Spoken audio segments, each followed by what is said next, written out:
சேலம் மாவட்டம் வீரபாண்டியை சேர்ந்த தாவேகா ஒன்றிய செயலாளர் பட்டி ஏரியில் வண்டல் மண் வந்து எடுக்கிறாரு அரசு அனுமதியோட. 2 அடி வண்டல் மண் எடுக்கிறதுக்கு மட்டும்தான் அனுமதி வந்து கொடுத்துருக்காங்க.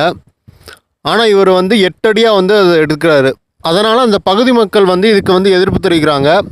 அப்படி எதிர்ப்பு தெரிவிக்கும் போது அந்த மண்ணெல்லாம் போனவங்க வந்து எங்கள்கிட்ட ஏன் கேட்குறீங்க, போய் ஆஃபீஸர்கிட்ட போய் கேட்டுக்குங்க அப்படின்னு சொல்லிட்டு பதில் சொல்கிறாரு. காலகாலமாக நமக்குலாம் இது பழகி போன விஷயந்தான். மண் திருடுறது, மலையை வெட்டி எடுத்துகிட்டு போகிறது, இது எல்லாமே நமக்கு பழக்கப்பட்ட விஷயந்தான். இதெல்லாம் மாறணும் அப்படின்ட்டு தான் அந்த மாற்றத்துக்காக மட்டும்தான் இந்த தாவேகா அரசை வந்து கொண்டாந்தாங்க.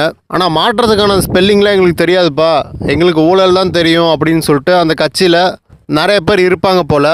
நம்ம சேனல்லே ஒரு 3 வீடியோ போட்டால் நம்ம பழைய வீடியோவில் சொல்லியிருப்போம், கண்டிப்பாக இதே மாதிரி வீடியோ இந்த மாதிரி நிறையா வரதான் போகுது அப்படின்னு சொல்லிட்டு சொல்லியிருந்தோம்.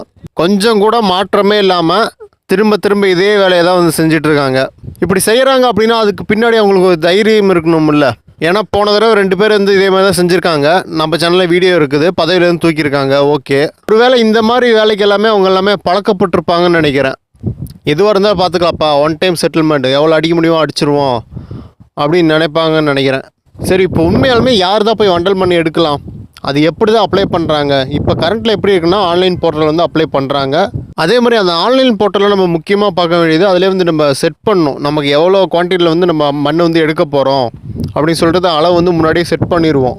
அதுக்கான இதுக்கு மட்டும்தான் அவங்க வந்து அப்ரூவல் வந்து கொடுப்பாங்க. அப்போ அங்கே இருக்கக்கூடிய இந்த பஞ்சாயத்து தலைவர்லாம் போய் வந்து செக் பண்ணணும் முறையாக, எவ்வளோ போய் மண் அள்ளுறாங்க அப்படின்னு சொல்லிட்டு அவங்க கூடயே போகணும். ஆனால் நீங்கள் அந்த வீடியோவில் பார்க்க முடியும், கவர்மெண்ட் ஆஃபீஸர் யாராவது நிற்கிறாங்களா அப்படின்னு சொல்லிட்டு பார்க்கலாம், அது யாருமே இல்லை தான். கவர்மெண்ட் ஆஃபீஸருக்குலாம் நல்லாவே தெரியும், நம்ம எந்த தப்பு பண்ணாலும் நம்மளை வந்து சும்மா சஸ்பெண்ட் தான் பண்ணி வச்சுருப்பாங்க, டிஸ்மிஸ்லாம் பண்ண மாட்டாங்க, அந்த அளவுக்கு போக மாட்டாங்க அப்படின்னு சொல்லிட்டு அவங்களுக்கு நல்லாவே தெரியும். ஆக்சுவலாக இந்த ஆட்சியில் நிறையா டிஸ்மிஸ்லாம் நடக்கும், நிறையா வந்து எக்ஸாம் நடத்தி இப்போ ஆளுங்களை வந்து எடுப்பாங்கன்னு எதிர்பார்த்தேன். பட் ஆனால் எதுவுமே நடக்கலை. சிஎம் விஜய் அவர்கள் வந்து இந்த மாதிரி செயல்படக்கூடிய ஆட்களை வந்து முக்கியமாக வந்து உன்னிப்பாக கவனிக்கணும். இதனால் பார்த்தீங்கன்னா அவங்களுடைய கட்சி தான் அடுத்து வந்து வீழ்ச்சி நோக்கி போயிட்டுருக்கும். இப்போ வரையும் கவனிச்ச வரையும் அந்த ஒன்றிய செயலாளர் வந்து பதவியிலேருந்து தூக்கவே இல்லை. எல்லாத்தையும் பதவியிலேருந்து தூக்குறாங்க, தப்பு பண்ணுறாங்கன்னா தூக்குறாங்க, எல்லாம் ரைட்டு தான்.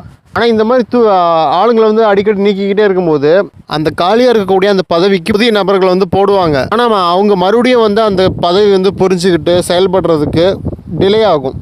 சிஎம் விஜய் அவர்கள் இனிமேலாவது இந்த மாதிரி பதவியிலேருந்து யாரெல்லாம் தூக்குறாங்களோ அந்த பிளேஸுக்கு நிறைய வந்து சோசியல் சர்வீஸ் பண்ணுறவங்க நிறைய பேர் இருக்காங்க. கிட்டத்தட்ட தன்னுடைய வாழ்நிலையை வந்து அர்ப்பணித்து ஒரு 20-30 வருஷமாக சர்வீஸ் பண்ணுறவங்க நிறைய பேர் இருக்காங்க. அந்த மாதிரி நபர்களுக்கு வந்து பதவி கொடுத்தோம் அப்படின்னா இந்த அரசாங்கத்தோட செயல்பாடு வந்து இன்னும் ரொம்ப வேகமாக இருக்குன்னு சொல்லிட்டு, இது என்னுடைய கருத்து மட்டும் இல்லை, மக்கள் எல்லாமே அதை தான் வந்து எதிர்பார்க்குறாங்க. இந்த சோசியல் மீடியா வச்சு தான் அப்புறம் விஜயோட ஃபேஸ் எல்லாமே வச்சு தான் வந்து அவங்க ஆட்சிக்கு வந்தாங்க தான். ஆனால் இதே சோசியல் மீடியா அடுத்து விஜய் அரசுக்கு திரும்புறதுக்கு ரொம்ப நேரம் ஆகாது. இந்த மாதிரி செயல்கள் வந்து அதிகமாக வந்து நடந்துக்கிட்டே இருந்தால்